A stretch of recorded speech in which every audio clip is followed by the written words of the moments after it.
Milei, fenomenal, salió a dar una clase magistral en lo del AGE. Empieza la fase 2. Vos emitiste 28 puntos del PBI en 4 años, Sí.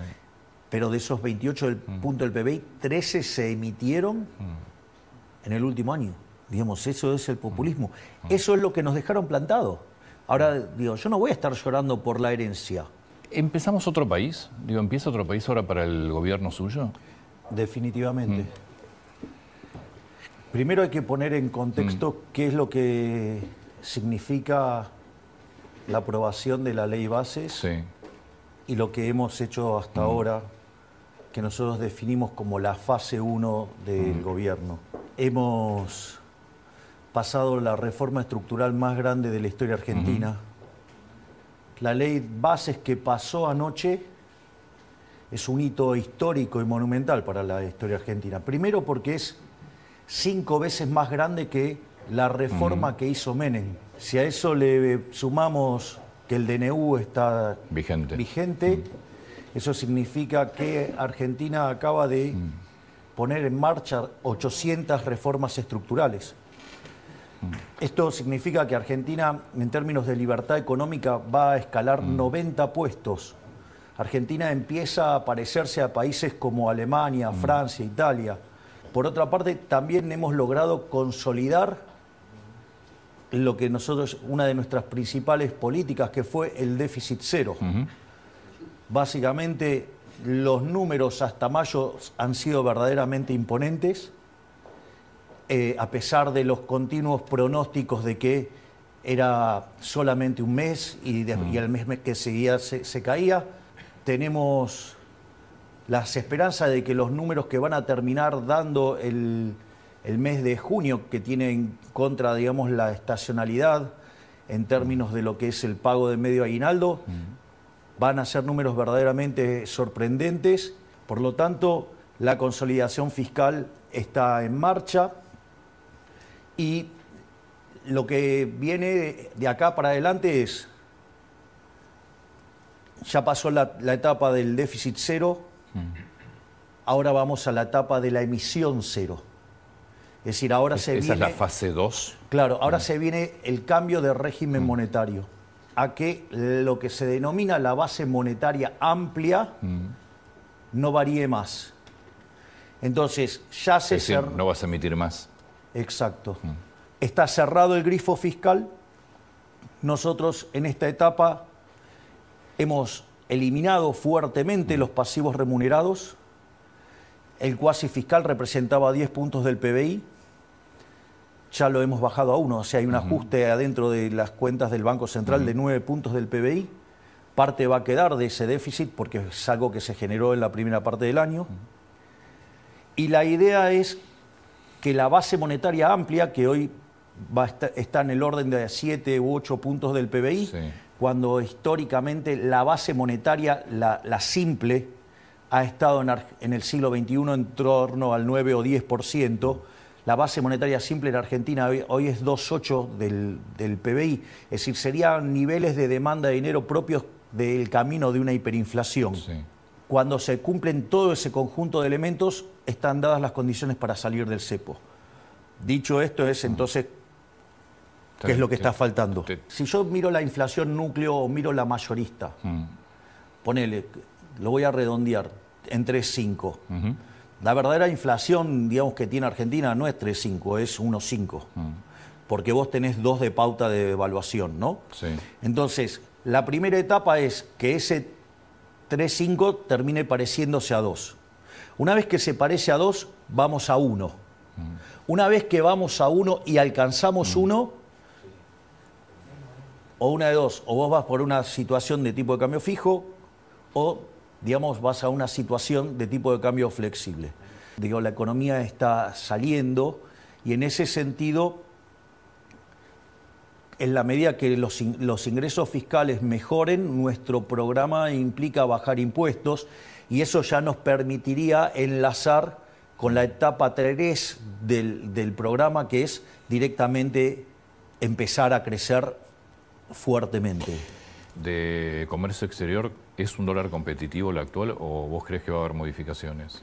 Y supongamos, digo, te hago la cuenta al revés, Supongamos que no fuera competitivo. ¿Cómo se arregla? ¿Devaluando? Bueno, esta es la clásica solución que todos proponen siempre. Bueno, esa era mi otra pregunta. Sería un disparate. Suponete que te lo hago con un modelo... Si no tenés que buscar competitividad bajando impuestos, por ejemplo. Exacto, eso es lo que nosotros estamos proponiendo. Y de hecho la idea en el programa de crecimiento que estamos haciendo es con el gasto público fijo. De modo tal que todo lo que se genera de crecimiento y que se traduce en aumento de la recaudación va a permitir bajar impuestos. Y entonces la idea es terminar simplificando la estructura tributaria y que de 170 impuestos vayamos a 10. Y lo que hemos descubierto es que de enfrente tenemos un conjunto de degenerados que no tienen ningún tipo de problema de destruir la población con tal de tener el poder.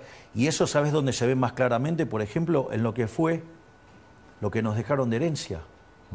Si nosotros hubiéramos abierto el cepo el primer día, nos habían pasado todas las colocaciones a un día, claro, con lo cual hubiéramos cuadruplicado o quintuplicado la oferta de dinero, la base monetaria en rigor, en un día, en una situación donde teníamos deuda con importadores por 50.000 millones de dólares, la CIRA, 15.000 millones de dólares pisados de dividendos, 90.000 millones de dólares en vencimiento en pesos. ¿Vos te encontraste con un país mucho peor de lo que pensabas?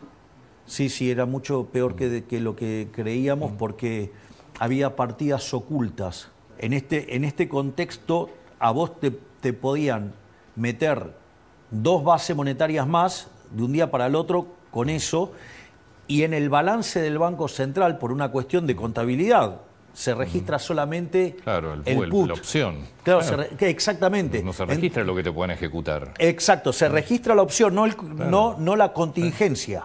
La verdad que la tarea de Bausili y Pablo Quirno es monumental, porque están recreando toda una curva de pesos. Recrear esa curva de pesos hace que esos pasivos monetarios remunerados, que nunca deberían haber estado en el Banco Central, vuelvan a estar donde tenían que estar, que era en el Tesoro, porque la contracara de eso son los 45.000 millones de dólares que se robaron del Banco Central el gobierno anterior. 45.000 millones de dólares que se robaron. Sí, claro. Digo, porque no deberían haber ido por el lado del Banco Central, no deberían haber saqueado el Banco Central. ¿Y quién se los quedó? Se los gastaron haciendo populismo. Entonces el plan platita, pero 45.000 millones. A lo largo de... Sí. Es más, en mi definición se robaron... Es el doble de las reservas. Se robaron 28 puntos del PBI con señoriaje.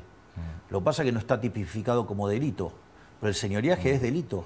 Vos emitiste 28 puntos del PBI en 4 años, pero de esos 28 puntos del PBI, 13 se emitieron en el último año. O sea, te das cuenta que estamos hablando se patinaron cerca de 90.000 millones de dólares, el último año nada más. Digamos, eso es el populismo. Eso es lo que nos dejaron plantado. Ahora, digo, yo no voy a estar llorando por la herencia, porque en condiciones de presiones normales, en condiciones normales de presión y temperatura, vos no tenés un presidente liberal libertario. Digo, por algo soy el primer presidente liberal libertario de la historia de la humanidad, porque digo, o sea, no es el estándar. Digo, tiene que estar todo muy roto. La diferencia era si estallaba, y creo que nosotros esto lo hemos hablado en alguna entrevista. Te dije que era mucho más fácil arreglarlo si estallaba. Lo que pasa es que el daño que tenías es gigantesco. Obvio, pero ellos qué era lo que esperaban, que en lugar de actuar como libertarios, actuáramos como libertarados y que nos estallara todo, y en diciembre arrancaban los saqueos y en enero ya ellos volvían al poder. Todo el ajuste se hacía por las malas y todo era culpa de los libertarios, y entonces ibas a tener 100 años más de populismo hasta que nos hundiéramos en la más guarra de las miserias. Milei salió a hablar en el canal del AGE después de la aprobación de la ley Bases y dejó miles de definiciones que hacen temblar a todo el kirchnerismo. Empezó la fase 2 del programa del presidente con la inminente asunción de Federico Sturzenegger y todas las bombas que dejaron los impresentables del kirchnerismo, y el gobierno se dedicó a desarmar. Además de también dar más detalles de que la situación era todavía más complicada de lo que el gobierno esperaba, con cosas que los kirchneristas dejaron ocultas durante todo su desgobierno, mayormente en el Banco Central. también se dedicó a sacarle los trapitos al sol a los K, demostrando que ellos emitieron 13 puntos del PBI, con todo el plan platita del año electoral 2023, cosa que en total da 90 millones de dólares. Además de que toda la oposición K estaba expectante a que todo explote, sacarlo a Milei sin que llegue a cumplir los 6 meses de mandato y hacer todo el ajuste por las malas y perpetuarse en el poder de esa forma.